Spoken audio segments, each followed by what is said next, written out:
दोस्तों, आज धरती पर जितनी जीव प्रजातियां मौजूद है वो सब मात्र 1% है, क्योंकि बाकी 99% जीव प्रजातियां धरती के अंदर दफन है।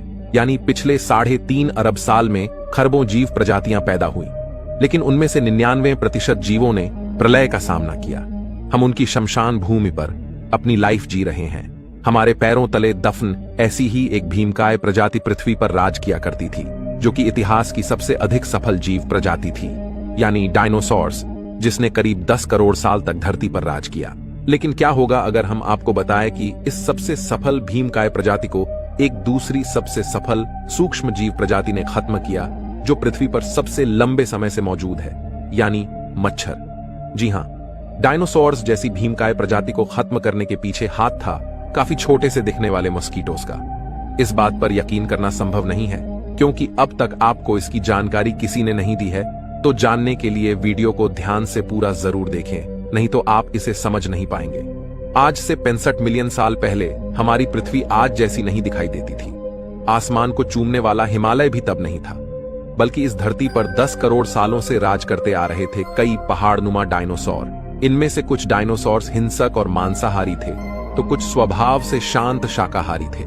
जहां शाकाहारी डायनासोर्स इस पृथ्वी पर शांति से जिंदगी जी रहे थे, वहीं मांसाहारी डायनासोर्स धरती पर धूम मचाते थे।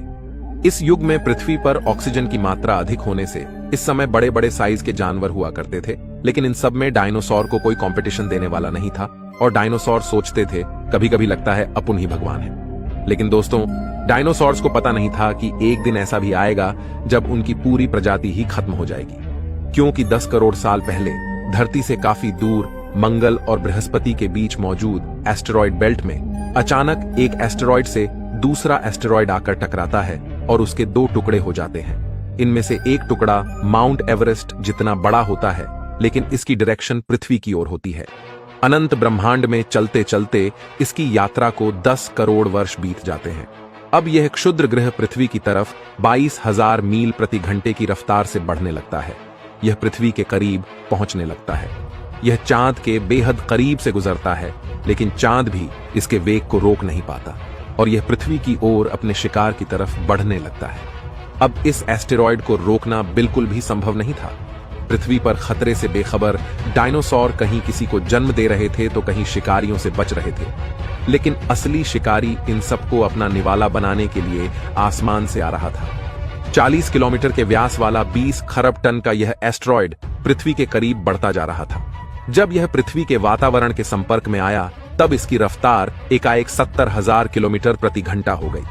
पृथ्वी के वायुमंडल में घुसते ही घर्षण से यह भयानक आग के गोले में बदल गया। अब इस शिकारी ने और भयानक रूप ले लिया था। मात्र 4 मिनट में इसने अटलांटिक ओशियन को पार कर लिया। 35,000 डिग्री पर यह लाखों सूर्यों के बराबर चमकने लगा। पृथ्वी से 5,000 मील की दूरी पर इसकी चमक इतनी तेज थी कि अल्मासोरस के कंकाल तक दिखने लगे। पृथ्वी के नजदीक आते ही हजारों जीव इस आग के दहकते गोले को सिर्फ देखकर ही पूरी तरह अंधे हो गए। डायनासोर नहीं जानते थे कि यह चमकीली चीज उनकी मौत है। पलक झपकते ही यह एस्टेरॉयड मेक्सिको की खाड़ी के पास छिछले पानी में जा टकराता है। लगभग 35,000 डिग्री सेल्सियस की ऊर्जा वाला एक भयानक विस्फोट होता है।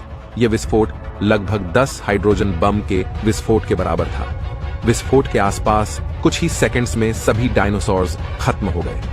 इस क्षुद्र ग्रह के टकराते ही धरती से लाखों टन मलबा अंतरिक्ष में चला गया।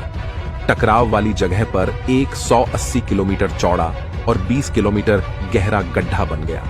धरती के कई हिस्से टूट टूट कर ध्वनि से भी तेज गति से ऊपर की तरफ उठने लगे। विस्फोट की जगह से 5,000 मील की दूरी पर तापमान 600 डिग्री सेंटीग्रेड तक पहुंच गया, जो कि डायनासोर्स की त्वचा में मौजूद पानी को भाप में बदलकर डायनासोर्स की त्वचा को चीरने के लिए काफी था। विस्फोट से उठे धूल के कण आसमान में धूल के बड़े बादल के रूप में बदल गए। धरती के अंदर भूकंपीय तरंगे उठने लगीं, जिससे समुद्र में विशालकाय लहरों का निर्माण हुआ। भूकंपीय तरंगों से सभी सक्रिय ज्वालामुखी धधक उठे। आसमान में उठे पत्थर के टुकड़े अग्निपिंड के रूप में बरसने लगे। धूल का एक बड़ा तूफान 6,000 किलोमीटर प्रति घंटे की रफ्तार से चला। पृथ्वी से ऊपर उठे धूल की वजह से सूरज की रोशनी धरती पर नहीं पहुंच पाई। गर्म हवाओं और आगजनी से पेड़ पौधों की सारी प्रजाति नष्ट हो गई। विस्फोट के 90 मिनट बाद धरती का तापमान 200 डिग्री सेल्सियस तक बढ़ गया। कुछ डायनासोर को तेज हवाओं से पहाड़ों ने बचा लिया, लेकिन जमीन को तोड़ती आ रही लहरों ने उनकी जान ले ली। इस भयंकर विस्फोट से बड़ी बड़ी इमारतों जितनी चट्टानें ध्वनि से भी तेज गति से आसमान में प्रक्षेपित हो गई। इनमें से कुछ तो चंद्रमा पर पहुंच गई और कुछ अंतरिक्ष के गहरे अंधकार में। जो अंतरिक्ष में नहीं पहुंची उन्हें पृथ्वी ने फिर से खींच लिया, जो हजारों अल्मासोरस पर चट्टानों की तरह बरसी। धरती, आसमान और समुद्र, हर जगह कहर मच गया। अब तक के इतिहास में आए भूकंप के झटकों से 60 गुना अधिक शक्तिशाली भूकंप ने पृथ्वी की परतों को उधेड़ कर रख दिया। विस्फोट से पृथ्वी पर उठी तरंगे चारों तरफ से संपूर्ण पृथ्वी पर फैल रही थी। पृथ्वी की इस अंगड़ाई में हजारों डायनासोर्स खत्म हो गए। ध्वनि से भी तेज चलने वाली हवाओं ने डायनासोर्स की त्वचा को उधेड़ दिया। उड़ने वाले डायनासोर्स किसी तरह इन जमीनी खतरों से बच गए, लेकिन आसमान से होने वाली आग की बारिश ने उड़ने वाले डायनासोर्स के पंखों को नष्ट कर दिया। कड़कते बादलों की हीट ने जंगलों को जलाकर राख कर दिया। इस आगजनी से बचने के लिए कुछ छोटे जीव तो बिल में घुस गए, लेकिन डायनासोर्स आग की लपटों से बच नहीं पाए। डायनासोरस भाग रहे थे और मौत उनका पीछा कर रही थी। विस्फोट से अधिकतर ऊर्जा तरंगों के रूप में पृथ्वी के धरातल में फैल गई, लेकिन 1% ऊर्जा सीधे पृथ्वी के आर पार हो गई, जो कि पूरी पृथ्वी को घंटी की तरह बजाने के लिए काफी थी। एस्टेरॉयड के भयंकर विस्फोट ने समुद्र में सुनामी को जन्म दिया। जो डायनासोर किसी तरह बच गए, उन्हें बड़ी बड़ी लहरों ने निगल लिया। वहीं इस विस्फोट से धरती के सभी ज्वालामुखी सक्रिय होकर आग उगलने लगे। विस्फोट से निकले धुएं के बादल ने धरती को कई महीनों तक अंधकार में धकेल दिया। सूरज की रोशनी के अभाव में पेड़ पौधे भी नष्ट हो गए। जो डायनासोर्स किसी तरह बच गए, उनके लिए पृथ्वी पर खाने के लिए कुछ नहीं बचा। उन्हें भूख ने ही निगल लिया। इस तरह इतनी बड़ी धरती पर डायनासोर्स को कहीं भी छुपने की जगह नहीं मिली। जमीन, आसमान और समुद्र, हर जगह प्रलय ने उनको घेर लिया था। और वैज्ञानिकों के अनुसार इस तरह सभी डायनासोर्स की मौत हुई। लेकिन अभी कहानी खत्म नहीं हुई है। वैज्ञानिकों के अनुसार डायनासोर्स के इस मृत्युकाल के बाद भी हजारों डायनासोर्स के कंकाल मिलते हैं, जिससे पता चलता है कि डायनासोर्स एक साथ नहीं बल्कि धीरे धीरे मरे।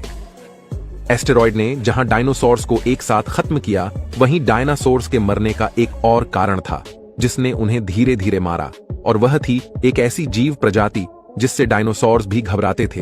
वो थे मच्छर और कीड़े। वैज्ञानिकों के अनुसार कुछ डायनासोर्स की प्रजाति को मच्छरों और कीड़ों ने खत्म किया था। आज से करोड़ों साल पहले ट्रायसिक युग में ही एक मच्छर डायनासोर्स को काटते हुए जब उड़ा, तो वह पेड़ से निकलने वाले रेजिन के घोल में फंस गया। करोड़ों सालों बाद यह एम्बर फॉसिल के रूप में जब आज के समय में वैज्ञानिकों को मिला, तब इस मच्छर में मौजूद खून को टेस्ट किया गया। जो वायरस इस मच्छर के खून में मौजूद थे, वही वायरस और बैक्टीरिया डायनासोर्स के अवशेषों में भी पाए गए। इसका मतलब था कि ट्रायसिक युग में एक महामारी फैली थी, जिसने डायनासोर्स को धीरे धीरे मारना शुरू कर दिया था। जहां एस्टेरॉयड डायनासोर्स की सडन एक्सटिंक्शन का कारण थे, तो वहीं ये छोटे छोटे मच्छर उन्हीं डायनासोर्स को पीलिया से बीमार करते हुए भी मार रहे थे। पृथ्वी पर होने वाली तबाही से पृथ्वी पर उस समय मौजूद जीवन एक बार के लिए लगभग खत्म हो चुका था, लेकिन उस समय कुछ ऐसे जीव भी थे जो इस भयंकर तबाही से बच निकले। वो थे मैमल्स, यानी हमारे पूर्वज। ये मैमल्स एक चूहे से छोटे जीव थे और तबाही के समय बिलों में छुपकर इन्होंने अपनी जान बचाई थी। आगे चलकर इन्हीं ममेलियन से धरती पर कई विचित्र जीवों का जन्म हुआ और फिर हम इंसानों की उत्पत्ति हुई। आज से 3 लाख साल पहले मॉडर्न ह्यूमंस की उत्पत्ति हुई। पर आखिर हम इंसान कहां से आ टपके, हम कैसे पैदा हुए, इसके बारे में अगले वीडियो में जानेंगे। लेकिन दोस्तों, वैज्ञानिकों के अनुसार अगर यह तबाही न हुई होती, तो शायद आज हम इंसान पैदा नहीं हुए होते। ऐसे में एक सवाल जरूर उठता है कि आखिर नेचर हमसे क्या चाहती है। हमारे पैरों के नीचे एक कब्रिस्तान मौजूद है, जिसमें धरती की 99% प्रजातियां सोई पड़ी हैं। 5 बार प्रकृति के कहर ने हमें खत्म करने की कोशिश की, लेकिन हर बार जीवन न सिर्फ बचता गया, बल्कि कॉम्प्लेक्स लाइफ में बदलता गया है। आज धरती पर हजारों विचित्र जीव प्रजातियां मौजूद हैं, और उनमें से एक ऐसी प्रजाति भी पैदा हुई है जो एवोल्यूशन का सबसे बड़ा आविष्कार है, यानी हम इंसान, जो धरती को पार कर मंगल तक पहुंचने की होड़ में है, जो ऐसे किसी एस्टेरॉयड को नष्ट करने में भी सक्षम है, जो लाइफ को ऐसे खतरों से बचाने में सक्षम है। तो ऐसे में प्रकृति हमसे क्या चाहती है? क्या हमें दूसरे ग्रहों पर जीवन को फैलाना चाहिए ताकि हम लाइफ को प्रकृति के कहर से बचा पाएं? दोस्तों, डायनासोर्स के इस भयानक अंत को देखकर आपको क्या लगता है? क्या आपस में दंगे फसाद कर हमें खुद का समय नष्ट करना चाहिए, या एक साथ मिलकर विज्ञान के साथ चलकर लाइफ को मल्टीप्लैनेटरी बनाना चाहिए? क्योंकि हो सकता है कि अगला एक्सटिंक्शन का कारण कोई एस्टेरॉयड ना होकर हम इंसान खुद हो। इस बारे में क्या सोचते हैं आप? कमेंट में जरूर बताइए। मैं मिलता हूं आपसे अगले वीडियो में। तब तक विज्ञान की गलियों में घूमते रहिए।